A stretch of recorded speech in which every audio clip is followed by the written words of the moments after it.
অনেকে আমায় বলে আমি নাকি পাহাড়ি দেখতে।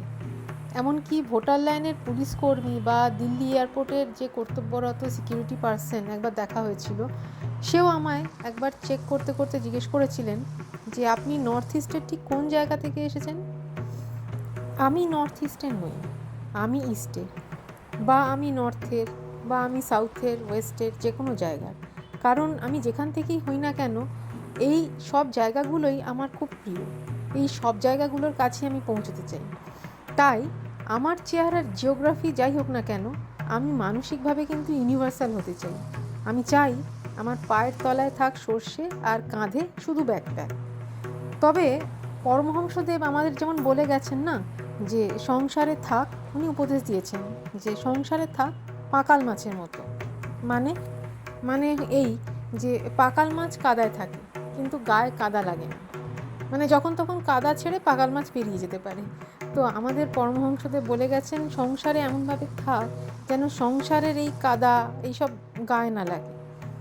মানে সোজা ভাষায় মন যদি বলে যে রইল ঝোলা চললো ভোলা, তো ভোলা যেন বেরিয়ে যেতে পারে, ভোলা পথে পাহাড়ে জঙ্গলে যে কোনো জায়গায় যেন বেরিয়ে যায়। তা এই পরমহংসদেবের সব বাণী তো আমাদের মতো সংসারের জঙ্গলে থাকা প্রাণীদের জীবনে জায়গা করে নিতে চাইলেও সবসময় পারে না। কিন্তু মনে যদি চেষ্টাটা থাকে তাহলে কিছুটা হলেও কখনো কখনো আমরা সম্ভব করে নিতে পারি। তো কিছুদিন আগেই আমার মনের ভোলা এরমভাবেই চাইলো বেরিয়ে যেতে। বেরোলাম, পাহাড়ি জিওগ্রাফি নিয়েই বেরোলাম আর রওনা দিলাম পশ্চিমের দিকে। আগে সেই শরৎচন্দ্রের যে লেখা আমরা পড়তাম উপন্যাস, সেখানে দেখবেন যে ওই বলা হতো যে শরীর খারাপ করছে, অনেকদিন স্বাস্থ্যের উন্নতি হয় না, তাহলে যান পশ্চিমের দিকে যান, পশ্চিমের জল হাওয়ায় শরীর স্বাস্থ্যের উন্নতি হবে। তা সেই সময় তো জন্মায়নি যে পশ্চিমের দিকে গিয়ে জল হাওয়ার এতে অবদানে শরীর স্বাস্থ্যের উন্নতি করে ফিরব। কিন্তু মনের যদি মন যদি শরীর খারাপ করে, তখন তার স্বাস্থ্য উদ্ধার করার জন্য পূর্ব পশ্চিম উত্তর দক্ষিণ যে কোনো দিকে বেরিয়ে পড়া উচিত। তো এইবার আমরা বেরোলাম পশ্চিমের দিকে, পশ্চিমবঙ্গের পশ্চিমের দিকে। মানে একটা ভোর রাতে আমরা মনের শরীর উদ্ধার করার জন্য বেরিয়ে পড়লাম পশ্চিমের রাস্তায়। আমরা যাচ্ছি পুরুলিয়ার অযোধ্যায়। অযোধ্যায় যাওয়ার একবার অনেক আগে প্ল্যান হয়েছিল কলেজ ইউনিভার্সিটির জীবনে, সেই সময় সুযোগ হয়নি। তো এইবার সেই সুযোগের সদ্ব্যবহার করলাম, হঠাৎ ঠিক হলো। এটা অবশ্য এক সপ্তাহ আগের প্ল্যান। তারপর আমরা বুকিং করলাম, থাকার জায়গার ব্যবস্থা করলাম, তারপর বেরিয়ে পড়লাম। বেশ রাতে বেরোলাম, মোটামুটি 6-7 ঘন্টার জার্নি। গুগল ম্যাপ সময় যাই দেখাক না কেন, পুরো ওই সময় অনুযায়ী তো হয় না, গাড়িকেও একটু রেস্ট দিতে হয়। তারপর অযোধ্যায় ওঠার রাস্তাটা বেশ পাহাড়ি, মানে পাহাড়ের উপর দিয়ে উঠতে হবে। তো সেই সুতরাং একটু তো স্লো ডাউন হবেই। শহরের রাস্তায় যারা গাড়ি চালায় তারা একটু হাইট হলেও তাদের একটু ধীরে সুস্থে চলতে হবে, এক নম্বর। দ্বিতীয় নম্বর হচ্ছে চা খাওয়ার জন্য বা ব্রেকফাস্টের জন্য একটু হলেও ব্রেক দিতে হয়। তো ওই সব মিলে মোটামুটি 7 ঘন্টা, 6-7 ঘন্টা তো লেগে যায়। তাই আমরা বেশ ভোরের, মানে রাত তখন আর কি, ঠান্ডাও ভালো ছিল। তো রওনা দিলাম, সাথে ভোলার ঝোলা, ব্যাকপ্যাক আর কয়েকটা প্রয়োজনীয় জিনিস। 2 দিনের জার্নি এবার আমাদের, দেখা যাক।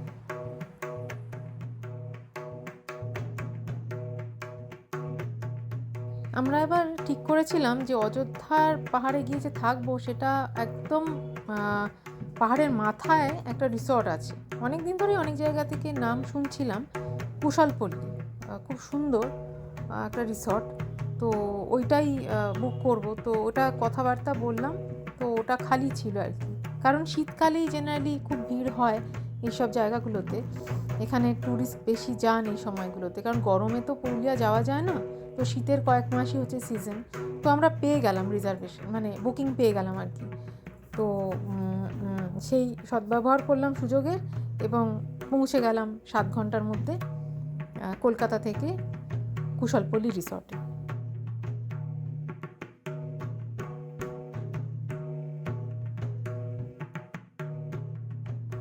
আমরা যখন এই পুরুলিয়ার অযোধ্যার রিসর্ট বুক করছিলাম থাকার জন্য, তো যে ম্যানেজারের সঙ্গে কথা হচ্ছিল উনি বলেছিলেন আমাদের যে আপনারা যদি শনি রোববার নিয়ে আসেন তাহলে একটা অ্যাডেড অ্যাট্রাকশান আছে যে এখানে আমরা ওই পুরুলিয়া বিখ্যাত যে ছৌ নাচের জন্য আর আদিবাসী নাচ সেটা আমরা রিসর্ট থেকেই অ্যারেঞ্জ করি, মানে আপনাদের এটা কমপ্লিমেন্টারি হিসেবে আপনাদেরকে এটা দেখানো হবে, ওনারা পারফর্ম করবেন। তো ঠিক আছে, তো আমরা শনিবার পৌঁছেছিলাম, শনিবার সন্ধ্যায় ছিল হচ্ছে ছৌ নাচের পারফরমেন্স। তো আপনারা আমার সঙ্গে এই ভিডিওতে দেখবেন, মানে আমার তো সামনে দেখছিলাম, দেখতে দেখতে আমার চোখ সরছিল না, অসম্ভব ফ্লেক্সিবিলিটি ওদের বডিতে, মানে ভাবনার বাইরে। মানে জিমন্যাস্টিক করে যে যারা, তাদের যে ফ্লেক্সিবিলিটি, ওদের বডিতেও সেম ফ্লেক্সিবিলিটি আমার মনে হচ্ছিল। মানে যে জায়গাটা পারফর্ম করা হচ্ছিল সেই জায়গাটার পরিধিটা বেশ বড়, এবং এক প্রান্ত থেকে আরেক প্রান্ত, মানে এক কোণা থেকে আরেক কোণা ওরা মানে জাস্ট ঘুরতে ঘুরতে পুরো বডিটাকে পাল্টি খেতে খেতে মানে পারফর্ম করছিল, ভাবনার বাইরে।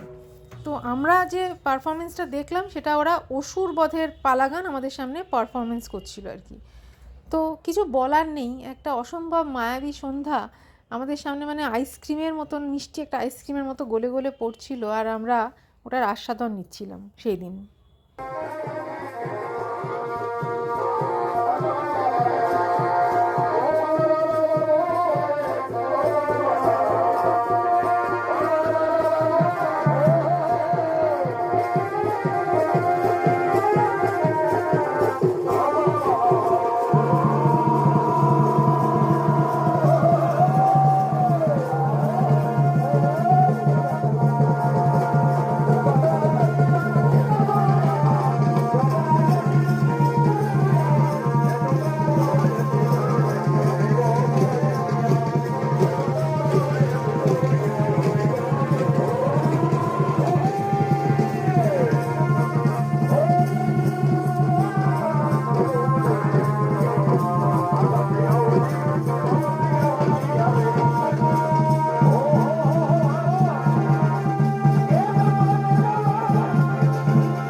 দেখার পর ভাবলাম একটু গিয়ে কথা বলি, আলাপ করি। তো কথা বলছিলাম, ওরা সব আশেপাশের গ্রামগুলো থেকেই আসে আর কি।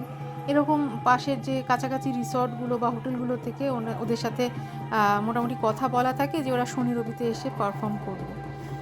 আমি দেখছিলাম যে ওদের মধ্যে কেউ আবার কোলের ছোট্ট বাচ্চা নিয়ে এসেছিল। তাদেরকে একদমই ছোট বাচ্চা, মানে হাঁটা চলার আগের যে স্টেজ সেরকম, তাদেরকে কাঁথায় মুড়িয়ে চেয়ারে শুইয়ে রেখে, হ্যাঁ, আমাদের সামনে ওরা পারফর্ম করছিল, আমাদের মনোরঞ্জন করছিল। আর বাচ্চা দু চারজন বাচ্চা নিয়ে এসেছিলো আর কি।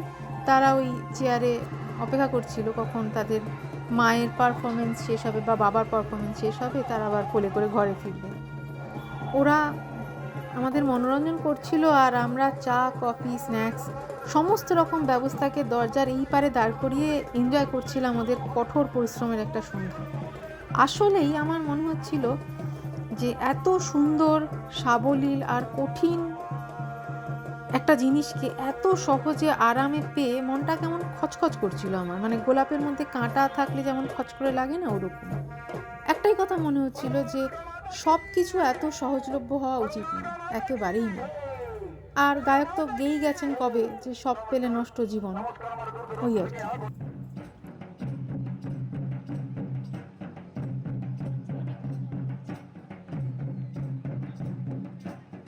ছৌ নাচ যখন শেষ হলো তখন মোটামুটি সন্ধ্যাবেলা 7টা, 7:30 বেজে গেছে। তো তখন আমরা রিসর্টে, সেদিন তো আর কিছু করার নেই, কারণ রিসর্টের বাইরেই জাস্ট জঙ্গল, বেরিয়ে যে এদিক ওদিক যাবো সেই উপায় নেই।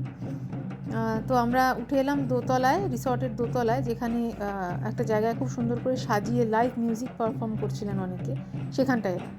তো এখানে এসে দেখলাম যে গেস্টদের মধ্যেই অনেকেই গান গাইছিলেন আর কি। একজন ওখানকার রিসর্টের থেকে অ্যারেঞ্জ করেছিলেন যিনি গাইছিলেন, তাছাড়াও গেস্টদের মধ্যে অনেকে বেশ উৎসাহী হয়ে খুব সুন্দর গাইছিলেন। তো ভালোই লাগছিল, বেশ এনজয় করছিলাম। আমরা দুজন একটা টেবিলে বসলাম, গান শুনছিলাম। পাশেই একটা একটা কাউন্টার ছিল, ওখানে সফট ড্রিঙ্ক, হার্ড ড্রিঙ্ক এসব অ্যাভেলেবেল ছিল। তো আমরা শীতের রাত, আমরা কফি অর্ডার করলাম, ব্ল্যাক কফি। শীত ছিল, মানে সেদিন বেশ শীত ছিল। নিচে পুল সাইড যে এরিয়াটা খুব সুন্দর, আর আরও ভালো লাগছিল কি, এত সুন্দর আলো দিয়ে সাজানো চারদিকটা, মানে মানে ঝলমলও করছে না, টিমটিমও করছে না, মাঝখানের একটা অদ্ভুত সুন্দর জোনাকির মতন আলো। আর আমি স্বাভাবিকভাবেই ভাবছিলাম যে যে বাবার মারা কিছুক্ষণ আগে এখানে পারফর্ম করে গেল, ওরা জঙ্গল পার করে যে ঘরে গেল, সেখানে কত ওয়াটের আলো জ্বলছিল কে জানে।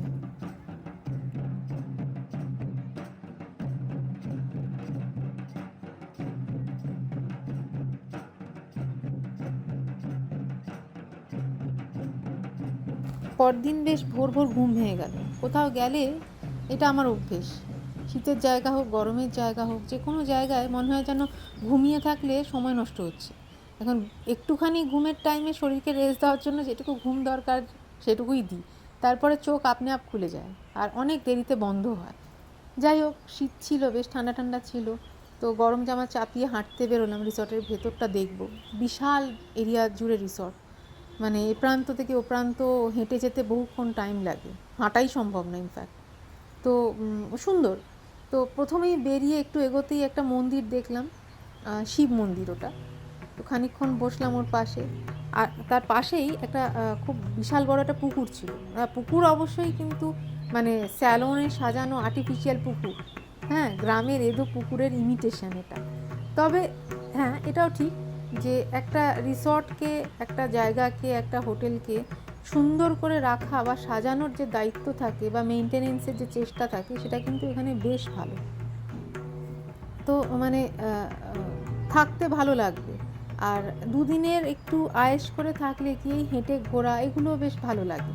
আমরা তো প্রকৃতির থেকে অনেক দূরে থাকি, তো প্রকৃতির কাছাকাছি গেলে সেটা যদি কখনো আর্টিফিশিয়ালিও আমাদের উপর ইম্পোজ করার চেষ্টা করে কেউ, তো খারাপ লাগে না। এর ভেতরে বিভিন্ন ডিজাইনের, বিভিন্ন শেপের, বিভিন্ন প্রাইসের কটেজ আছে।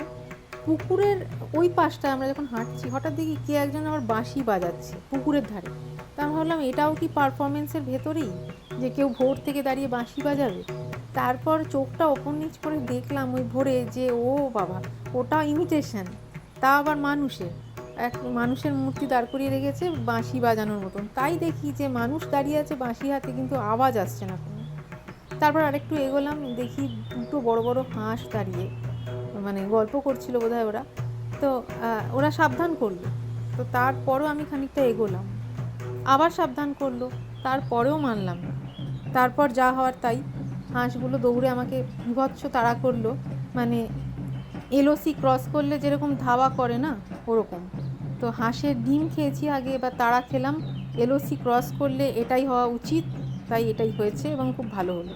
তো যাই হোক, সব মিলিয়ে মন ভালো করা একটা সকাল মিলল সেই দিন। অনেকটা হাঁটাহাঁটি হলো, অনেকটা দৌড়াদৌড়ি হলো, তারপর ভাবলাম এবার আস্তে আস্তে রুমের দিকে এগোই। কারণ সেই দিন আমাদের যে গাড়ি আসবে কিছুক্ষণ বাদেই আমাদের জানালো যে আসবে, ওই গাড়ি করে আমরা অযোধ্যার চারদিকটা দেখবো বলে ঠিক করেছিলাম। তো অনেকক্ষণের সেই প্ল্যান, মানে প্রায় বিকেল হয়ে যাবে ফিরতে ফিরতে, সন্ধে হয়ে যাবে আর কি। তো সেই জন্য রুমের দিকে আস্তে আস্তে এগোলাম, স্নান টান করে একবারে বেরোবো। সব মিলিয়ে না খুব ভালো লাগছিল। তা এই একটা কথা বলতেই হয়, এই পেড প্রমোশন কোনোভাবেই নয়, তবে এই রিসর্টের যে ব্রেকফাস্ট, সেটা মানে সামচুয়াস ব্রেকফাস্ট ছিল। মানে কোনটা ছেড়ে কোনটা খাবো আর কোনটা ছাড়লেও মনটা খারাপ লাগছিল, কিন্তু এত খেলে পেট ফেটে যাবে। তো সেরকমভাবে আমরা, মানে হিউজ ব্রেকফাস্ট ছিল, অনেক রকমের ছিল, বিভিন্ন রকমের জুস ছিল, এই ওই সেই। তো খেলাম, ব্রেকফাস্ট খেয়ে এবার গাড়িও এসে গেছে, আমাদের জানালো। তো অযোধ্যা চারপাশটা দেখতে বেরোলাম। আর আবহাওয়াটা এত সুন্দর ছিল না যে বামনি ফলসের যে 200টা সিঁড়ি, সেটা চড়াই উতরাই করতে পেরেছিলাম। আমরা গেলাম upper dam, lower dam. Upper dam lower dam অবশ্য একদম দিনের শেষে গেছিলাম। শুরুতেই মার্বেল লেকে গেলাম, তারপর সীতাকুণ্ডতে গেছিলাম, মুখোশ গ্রাম, পাখি পাহাড়, বামনি ফলস, এইসব জায়গাগুলো গেছিলাম। কি সুন্দর সুন্দর মুহূর্ত ক্রিয়েট হচ্ছিল, কি বলবো আপনাদের। আর আমাদের যে ড্রাইভার সাহেব ছিলেন খুব ভালো ছিলেন, মানে খুব সময় নিয়ে খুব সুন্দর করে আমাদের ঘোরাচ্ছিলেন, মানে কোনো তাড়াহুড়ো বা কোনো রকম অনিচ্ছা এসব কিছু দেখছিলাম না। খুব সুন্দর আমাদের ছবিও তুলে দিচ্ছিলেন। তো মুখোশ গ্রামে এত ভালো লাগলো, মুখোশ গ্রামে কত বাড়ি শুধু বিভিন্ন রকম রং আর ডিজাইনের মুখোশ বানাচ্ছে, মানে অদ্ভুত, ভীষণ সুন্দর। তো কিনলাম একটা ছোট দেখে মুখোশ। পাখি পাহাড়টা কি সুন্দর, 800 ফিট উঁচু একটা পাহাড়, মানে মুড়াবুরু পাহাড়, তার গায়ে শিল্পীশ্রী চিত্তদে এবং তার যে দল, মানে যে পেন্টিংয়ের যে দল, তারা জাস্ট পাহাড়ের উপর প্রায় 65টি পাখির ছবি এঁকেছেন। কি আশ্চর্য, অদ্ভুত না?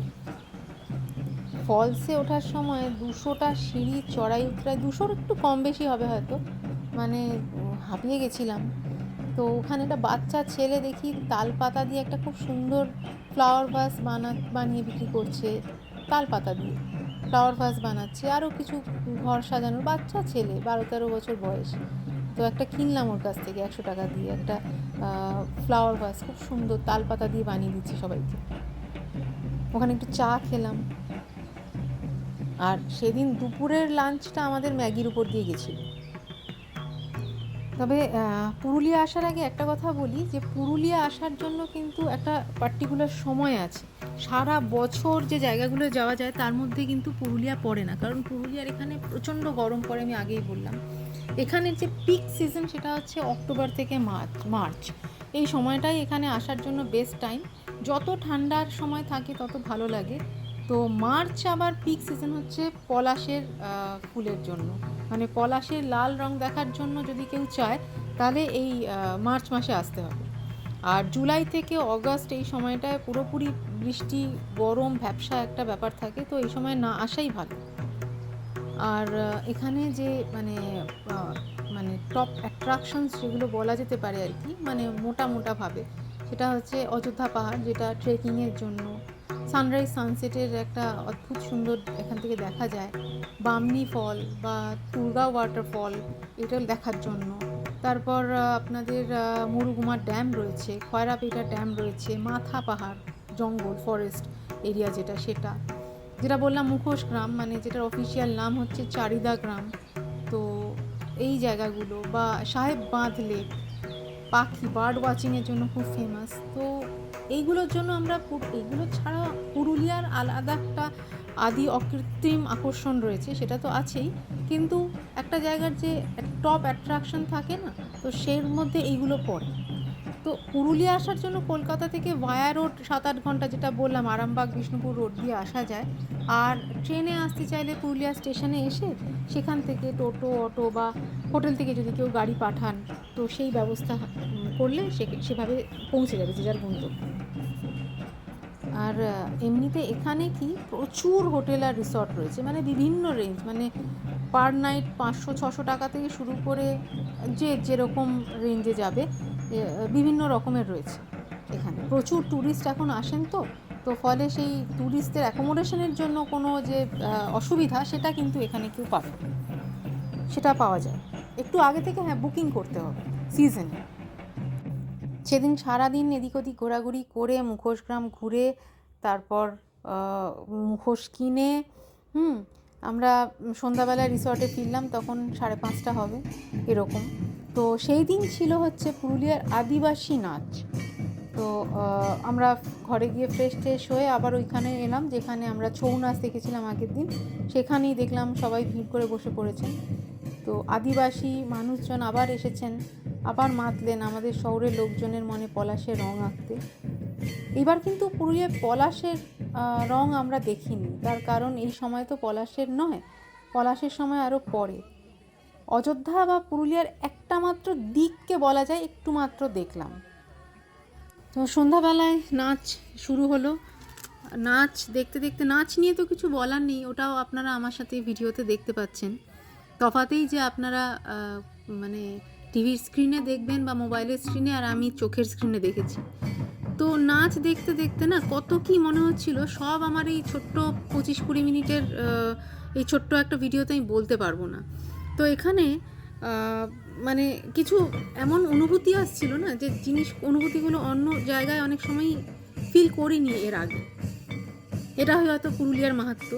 এখানে সেই অরণ্যের দিনরাত্রির যে মানে লাইন বিভূতিভূষণ বন্দ্যোপাধ্যায় তার আরণ্যক উপন্যাসে এঁকেছেন কালি কলম দিয়ে, সেটা ভীষণভাবে মনে পড়ছিল। সেই চরিত্র সত্যচরণ কলকাতা থেকে পেটের তাগিদে জঙ্গলে আসছে, আর তার যে ডিলেমা, মানে দ্বন্দ্ব, ভেতরের দ্বন্দ্ব, যে জঙ্গলকে সে কীভাবে মেনে নেবে, আর জঙ্গলই বা তাকে কী করে নিজের মতন করে মেনে নেবে, এই দ্বন্দ্ব নিয়ে যে সারা আরণ্যক উপন্যাস। এবং লাস্টে যে দুয়ের যে প্রেম, মানে অরণ্য আর প্রকৃতির সাথে যে প্রোটাগনিস্ট, তার যে প্রেম, এই যে জার্নি, এই জার্নিটা বারবার, মানে যারা আরণ্যক আমরা পড়েছি তারা ভীষণভাবে রিলেট করতে পারবো পুরুলিয়ার পথে ঘাটে হাঁটলে।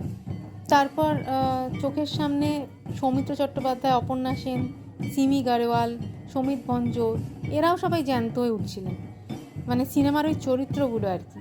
অরণ্যের দিনরাত্রি, সত্যজিৎ রায়ের মানে সেই স্বপ্নের সিনেমা, যেখানে এই চরিত্রগুলোকে আমরা দেখি, আবার সেই শহর আর জঙ্গলের দ্বন্দ্ব, সেই ব্যাপারটা আর কি। এইগুলো বারবার মনে আসছিল আর কি, মানে নাচ দেখতে দেখতে বা অযোধ্যার পাহাড়ে হাঁটতে হাঁটতে, মানে অনেকটা প্রকৃতির কাছাকাছি এসেছিলাম, তো যা আমাদের কাছে খুব একটা সহজলভ্য নয়, হয়তো ওই কারণেই।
তবে যাই হোক, জানতাম এই সবই হচ্ছে আমাদের এই শহরে মনের কল্পনা বিলাস আর কি। কিছুটা ফাঁকা টাইম পেয়েছি, তাই মনের মধ্যে এই কল্পনা বিলাসগুলো ঢুকে পড়েছে।